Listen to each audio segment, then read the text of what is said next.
Welcome to my YouTube friends. ഫ്രാൻസിലെ യാത്രകളും ഫ്രാൻസിലെ വിവരങ്ങളും ഇപ്പോഴും തീരുന്നില്ല. ഡേ 3 ഞാനിപ്പോൾ ഫ്രാൻസിലാണ്.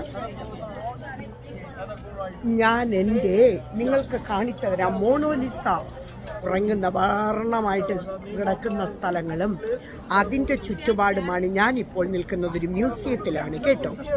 അപ്പോൾ ഈ മ്യൂസിയം എന്ന് പറയുന്നത് വളരെ വിശാലമായ കൊത്തുപണികളുള്ള ഫ്രാൻസിലുള്ള ബ്യൂട്ടിഫുൾ ആയിട്ടുള്ള ഒരു ഇതാണ്. കണ്ടില്ലേ, കൂറ്റൻ ബിൽഡിംഗ് ആണ്. ഈ ബിൽഡിങ്ങിൽ നിൽക്കുമ്പോൾ നിങ്ങൾക്ക് കാണാം, ഇതിൻ്റെ ബിൽഡിങ്ങിലെ ആൾക്കാർക്ക് ഇവിടെ വെതർ ഭയങ്കര ചൂടായതുകൊണ്ട് തന്നെ ഇതിൻ്റെ പവലിയൻ റിച്ചാലിയോ ഇങ്ങനെ പലതും ഫ്രാൻസിനെ പുണരുമ്പോൾ ഞാനിപ്പോൾ ഈ വെയിലത്ത് നിങ്ങളോട് സംസാരിക്കുന്നത് ഈ വർണ്ണചിത്രങ്ങളെക്കുറിച്ചും ഈ വർണ്ണചിത്രങ്ങൾ എങ്ങനെയാണ് നമുക്ക് കാണാൻ പറ്റുക എന്നതുമാണ്. നമ്മൾ ഫ്രാൻസിൽ വരുമ്പോൾ പാരീസിൽ കാണുന്ന ഒരു ഐക്കോണിക് പ്ലേസ് ഇത് തന്നെയാണ് കേട്ടോ. അപ്പോൾ നിങ്ങൾക്കും കൂടി ഞാൻ കാണിച്ചു തരാം, നിങ്ങൾക്കും കൂടി ഈ മനോഹരമായ സ്ഥലം നിങ്ങൾക്കും കൂടി ഇൻട്രൊഡ്യൂസ് ചെയ്യാം എന്ന ആഗ്രഹത്തോടു കൂടി ഞാൻ വന്ന പ്ലേസാണിത്. ഇതും ഒരു ഐക്കോണിക് പ്ലേസാണ്. ഇത് ഫ്രാൻസിലാണ്.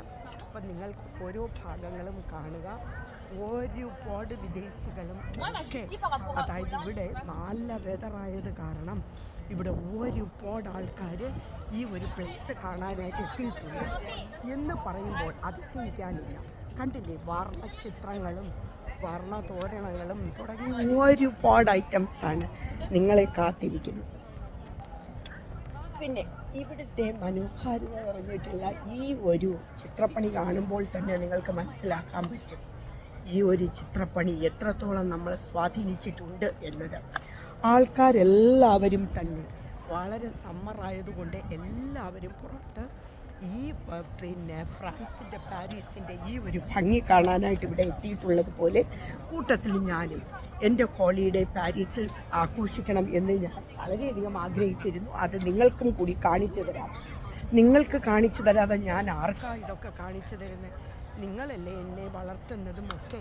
അതുകൊണ്ട് തന്നെ നിങ്ങളെയും ഞാൻ കൂട്ടിക്കൊണ്ടുവരികയാണ്. ഫ്രാൻസിൽ കണ്ടില്ലേ ഈ ചുവർ ചിത്രപ്പണികളും എല്ലാം ഐക്കോണിക് ബിൽഡിംഗ്. ഇത് സിറ്റുവേറ്റ് ചെയ്തിരിക്കുന്നത് ഫ്രാൻസിലാണെന്ന് നിങ്ങൾ മനസ്സിലാക്കുക. ഇതിൻ്റെ ബ്യൂട്ടിഫുള്ളാണ് ഇതിൻ്റെ കൊത്തുപണികളൊക്കെ. ഒരുപാട് ആൾക്കാർ ഇതിങ്ങനെ കറങ്ങി നടക്കുകയാണ്. കണ്ടില്ലേ, ഇത്രയും വിശാലമാണ്. ഇത് ഫുള്ള് ഗ്ലാസ്സിൽ ഉണ്ടാക്കിയിട്ടുള്ളതാണ്. അതുപോലെ തന്നെ ഈ ഇഷ്ടം പോലെ ആൾക്കാർ നടക്കുന്നുണ്ട് ഈ സൺഷൈൻ ആഗ്രഹിച്ചുകൊണ്ട്. കണ്ടില്ലേ, ഇവിടെ നിൽക്കുമ്പോൾ നമുക്ക് ലൈഫിൽ ഒരുപാട് സന്തോഷം തോന്നും. കാരണം ഹോളിഡേ എപ്പോഴും നമ്മൾ ആഗ്രഹിക്കുന്ന എന്തുകൊണ്ടാണ്?